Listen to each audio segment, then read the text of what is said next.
Radhe Radhe. Hi friends, அனைவருக்கும் வணக்கம். எல்லோரும் எப்படி இருக்கீங்க ஃப்ரெண்ட்ஸ்? நல்லா இருக்கீங்களா?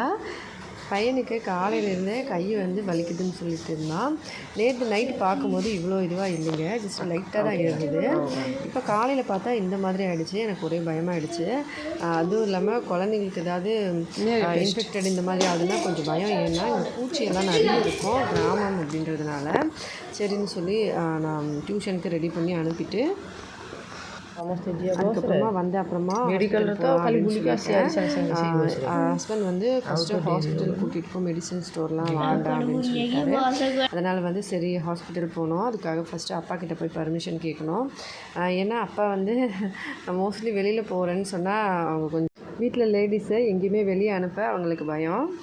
பசங்களை டியூஷனுக்கு அனுப்பிட்டேங்க. அவன் கை கொஞ்சம் ஒரு மாதிரியாக இருக்குது மனசு. என்னன்னு தெரியல. குழந்தை நைட்டில் விளையாடிட்டு இருந்தேன். இதனால தான் வெளியே விளையாடுறதுக்கே அனுப்புறதில்ல. விளையாடிட்டு வந்ததுலேருந்து அப்படியே படுத்துட்டான். கை வலிக்குதுன்னு சொன்னான். நான் சரி இரும்பு தான் கடிச்சிது, ஏதாவது பூச்சி கடிச்சிச்சு, அடிச்சிட்டேன்னு சொன்னான். லைட்டாக வீங்கி இருந்ததுனால அந்த சிகப்பு கலர் எறும்பு இருக்கும் இல்லையா, அதான் கடிச்சிருச்சுன்னு நினச்சேன். அப்புறமா பார்த்தா அது இவ்வளோ பெருசாகி உள்ளுக்குள்ளேருந்து நமக்கு அப்படி தண்ணி வர மாதிரி ஆகிடுச்சு. மனசே சரியில்லை. ஹாஸ்பிட்டல் வேறு இன்றைக்கி கூப்பிட்டு போனோம். பசங்களை எல்லாருமே கிளம்புறாங்க, அதனால் எல்லாரையும் கூட்டிகிட்டு போயிட்டு வர வேண்டியதான் 3 பேருமே. அப்பாவுக்கு பட்டாணி வேக வச்சுருக்கேன். குழம்பு செஞ்சுட்டு அவங்க சாப்பிடுவாங்க. நாத்தனார் இருக்காங்க, அவங்க கொடுத்துருவாங்க. இந்த பட்டாணி நல்லா அவங்களுக்கு சாஃப்டாக வேகணும். பல் கொஞ்சம் சரியில்லை அப்படின்றதுனால, ரொம்ப வயசாகிடுச்சு. பல்லெல்லாம் நல்லா மென்று சாப்பிட முடியாது கடிச்சு. அதனால் கொஞ்சம் பட்டாணியை நல்லா வேக வச்சு அதில் ஒரு தோலெல்லாம் ரிமூவ் பண்ணி தான் குழம்பு செய்யணும். அதை நான் குழம்பு செய்கிறதுக்கு பட்டாணி வச்சுட்டு அப்புறம் சாமி பூஜையெல்லாம் பண்ணி முடிச்சிட்டேன். வீட்டில் சைக்கிள், வண்டி நம்ம என்னெல்லாம் இருக்கோ எல்லாத்துக்கும் பூஜை பண்ணிவிட்டு துளசி செடிக்கு எப்போவுமே போல் கழுவிட்டு கோலம் போட்டுட்டு விளக்கேற்றிட்டு பூஜை பண்ணேன். ஆக்சுவலி வெளியில் கோலம் ஒன்றே ஒன்று போட்டிருக்கேன். அது தினமும் கழுவ முடியாது, பாசு பிடிச்சதுனால. இப்போ பசங்க டியூஷனில் 9 மணிக்கு தான் வருவாங்க.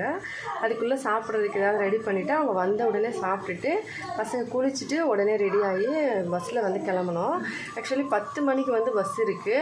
10 மணிக்கு இங்கேருந்து கிளம்புனா ஒரு 10:45 கிட்டத்தட்ட 11 மணி ஆகிடும் ஹாஸ்பிட்டலில் போய் சேர. 11:20க்கு அந்த பஸ் ரிட்டன் வரும் அங்கேருந்து. அந்த 20 நிமிஷத்தில் ஹாஸ்பிட்டலில் எல்லா வேலையும் முடிச்சுட்டு வந்துட்டால் ஓகே. அப்படி இல்லைன்னா மறுபடியும் 2வது பஸ் வர்றது 2:40க்கு தான் அங்கேருந்து வரும். அதாவது மறுபடியும் ஊருக்குள்ளே 11:20க்கு வந்துச்சுன்னா இங்கே 2 மணி நேரம் ஆகிடுமா. அது சுற்றி மறுபடியும் அங்கே வர 2:40க்கு தான் வரும். அந்த டைம் வரைக்கும் கண்டிப்பாக வெயிட் பண்ண வேண்டியிருக்கும் அங்கே. அதனால் கொஞ்சம் கஷ்டமாயிடும். அதனால் முடிஞ்ச வரைக்கும் சீக்கிரமாக முடிஞ்சுட்டு வீட்டுக்கு வந்துடணும். ஏன்னா எங்கே போய் உட்காரது, எனக்கு வெளியில் இருக்கிறது அந்தளவுக்கு பிடிக்காது. வீட்டுக்கு சீக்கிரம் வந்துடணும். ஒரு மாதிரி அன்கம்ஃபர்டபுளாக இருக்கும். அதனால் எங்கேயும் போய் உட்கார முடியாது பஜார்லலாம். அதனால் சீக்கிரமாக வர ட்ரை பண்ணுறேன். பார்க்கலாம் ஹாஸ்பிட்டலில் ரஷ் எப்படி இருக்குன்னு சொல்லி. ஏன்னா கவர்மெண்ட் ஹாஸ்பிட்டல் தான் அது. பார்க்கலாம். ஃபஸ்ட்டு இப்போ பசங்களுக்கு சாப்பிட ஏதாவது ரெடி பண்ணுறேன்.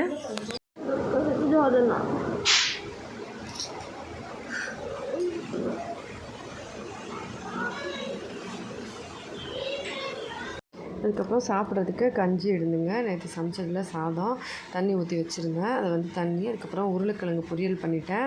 ஃபுல்லாகவே எல்லா மெல்லிஸாக கட் பண்ணி வெறும் உருளைக்கிழங்கு, வெங்காயம் எல்லாம் போடாமல் பொரியல். கஞ்சி சாதம் நான் இவ்வளோ தான் வச்சுருக்கேன். அதில் தண்ணி நிறைய ஊற்றி அலசிட்டு அதுக்கப்புறம் 2வது தடவை தண்ணி ஊற்றி சாப்பிட்றது.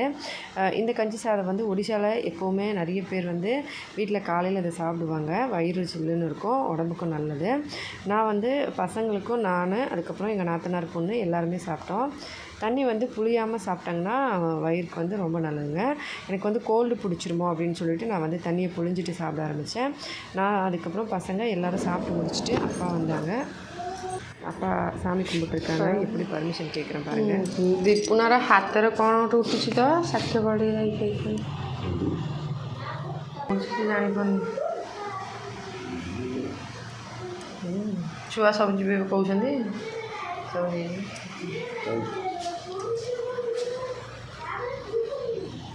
ஆன்சர் அவ்வளோதான் பண்ணுவாங்க, அதுக்கு மேலே சொல்ல மாட்டாங்க. ஏன்னா அவங்களுக்கு எப்போவுமே வெளியே அனுப்புறதுக்கு பயம். ஹஸ்பண்ட் வீட்டில் இருக்க டைமில் எங்கே போனனாலும் ஹஸ்பண்டுமே கூட அப்பா கிட்ட சொல்லிட்டு தான் கிளம்புவோம். ஆனால் வேண்டான்னு சொல்ல மாட்டாங்க. அப்போல்லாம் ஓகே.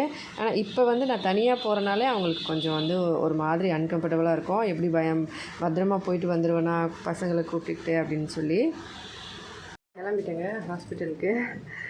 பசங்க எல்லாம் 3 பேருமே கிளம்பிட்டாங்க. எங்கள் பசங்க, நாத்தனார் பொண்ணு எல்லாரையும் ரெடி பண்ணியாச்சு, சாப்பிட்டாச்சு. இப்போ கிளம்புறோம் ஹாஸ்பிட்டலுக்கு. இப்போ வந்து லைவ் ஸ்டார்ட் பண்ணுறேன். ஹாஸ்பிட்டல் போயிட்டு அங்கே எவ்வளோ தூரம் ஆகும் நிறைய பேர் கேட்டிருக்கீங்க, எந்த ஹாஸ்பிட்டல் போவீங்கன்னு சொல்லி. நான் அதெல்லாம் காட்டுறேன், லைவில் காட்டுறேன். அப்புறமா ஹாஸ்பிட்டல்லேருந்து கிளம்பி வரும்போது கேக்ஸ்லாம் எடுத்து ஆட் பண்ணிக்கலாம். பஸ்ஸு வர்றது வந்து 10 மணி தான். அந்த டைமுக்கு தான் ஜஸ்ட்டு வந்து வெளியில் வந்தேன். 10 மணிக்கு ஒரு 2-3 நிமிஷம் முன்னாடி பஸ் இந்த பக்கம் போயிட்டு எங்கள் ஊர்லேருந்து இன்னொரு ஊர் பக்கத்தில் அங்கே சுற்றிட்டு அந்த பஸ் வரும். நான் வந்து ரெடி ஆகிட்டேன். அதுக்கப்புறம் சாரீ போட்டு பேக்லாம் எடுத்துகிட்டு பசங்க வந்து எல்லோரும் வெளியில் நிற்கலான்னு சொன்னாங்க. சரின்னு சொல்லிட்டு நானும் யாருக்காச்சும் தண்ணி வேணுமா, வாந்தி வருதா, எல்லாத்தையும் டீட்டெயில் கேட்டுட்டு நான் கூப்பிட்டுட்டு கிளம்பிட்டேன்.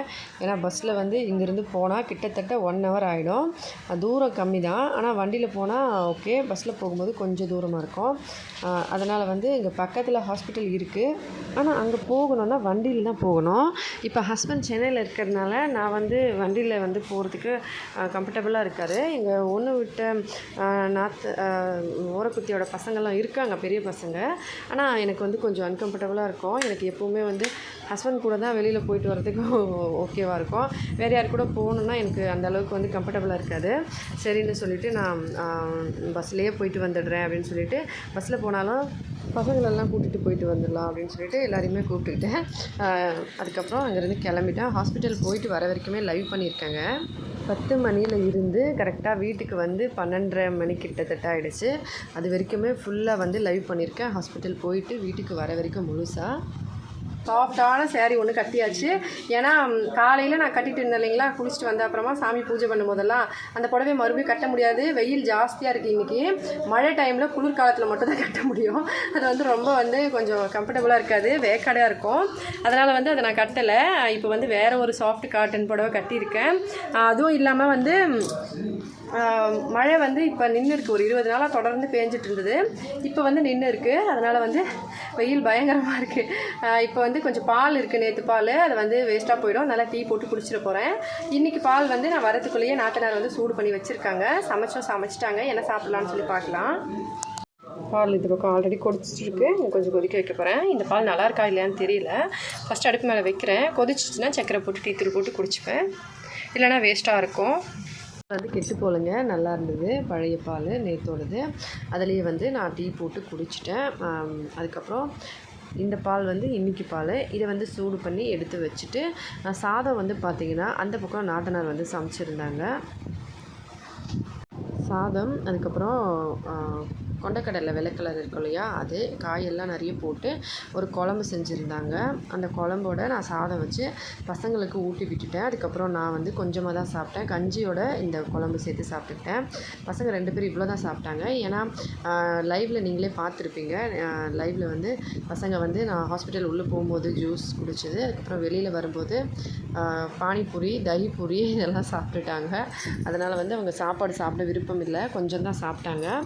எல்லாருக்கும் கொஞ்சம் ஊட்டி விட்டுட்டு எங்கள் பசங்களுக்கு, நாத்தனார் பொண்ணுக்கு எல்லாருக்கும் இவ்வளோ தான். அவங்க 3 பேருமே சாப்பிட்டாங்க. சரின்னு சொல்லி நானும் கம்பல் பண்ணல. அதுக்கப்புறமா குழந்தைங்க வந்து சாப்பிட்டு முடிச்சுட்டு கொஞ்சம் நேரம் விளையாடிட்டு அவங்க டியூஷன் கிளம்பிட்டாங்க 4 மணிக்கு. நான் வந்து லைவ் பண்ணியிருந்தேன். லைவ் முடிச்சுட்டு அதுக்கப்புறம் அப்பா வந்து கோயில் பிரசாதம் கொண்டு வந்திருந்தாங்க. அதை எடுத்து வச்சுட்டு நைட்டுக்கு சாப்பிட்டுக்கலான்னு சொல்லி ரொம்ப இனிப்பாக தேங்காய் பாசிப்பருப்புலாம் போட்டு செஞ்சுருந்தாங்க. இந்த பக்கம் வந்து பொரி மிக்சர் வந்து ஒரு தாளிப்பு மாதிரி போட்டு ரெடி பண்ணியிருந்தேன். அதுக்கப்புறம் டீ போட்டேன், எங்கள் நாத்தனார் அப்பா எல்லாருக்கும் கொடுத்தேன். அதுக்கப்புறம் நைட்டுக்கு வந்து ஆல்ரெடி நான் லைவில் காமிச்சிருப்பேன், சேமியா செஞ்சுருந்தேன், சேமியா பாயாசம். பசங்களுக்கு அதை கொடுத்துட்டு இந்த சாதம் வந்து இருந்தது, அதை நான் சாப்பிட்டேன். அதுக்கப்புறம் கஞ்சி சாதமும் இருந்தது. கஞ்சி சாதத்துக்கு வெண்டைக்காவும் தக்காளியும் சுட்டுட்டு சைடிஷ் ரெடி பண்ணி சாப்பிட்ருந்தேன். அதுக்கப்புறம் பாத்திரம்லாம் கழுவி வச்சுட்டு தூங்க ஆரம்பிச்சிட்டோம். இவ்வளோ தாங்க இன்றைக்கி ஃபுல் டே நம்மளோட விலாகு. ஹாஸ்பிட்டல் போயிட்டு வந்த அப்புறமா பையனுக்கு எப்படி இருக்குன்னு சொல்லி நிறைய ஃப்ரெண்ட்ஸ் வந்து கேட்டிருந்தாங்க. ரொம்ப கேராக வந்து கேட்ட எல்லா ஃப்ரெண்ட்ஸுங்களுக்கும் ரொம்ப ரொம்ப நன்றிங்க. பையன் வந்து இப்போ கை வந்து ஓரளவுக்கு பரவாயில்ல. எல்லோரும் வீடியோ பிடிச்சிருந்தா மறக்காமல் லைக் பண்ணி ஷேர் பண்ணி நம்ம சேனலுக்கு சப்போர்ட் பண்ணி சப்ஸ்கிரைப் பண்ணுங்கள் ஃப்ரெண்ட்ஸ். ஹெல்த்தியாக சாப்பிட்டு சந்தோஷமாக சேஃபாக பத்திரமா இருங்க. இதே மாதிரி இன்னொரு வீடியோவில் பார்க்கலாம். நன்றி, வணக்கம்.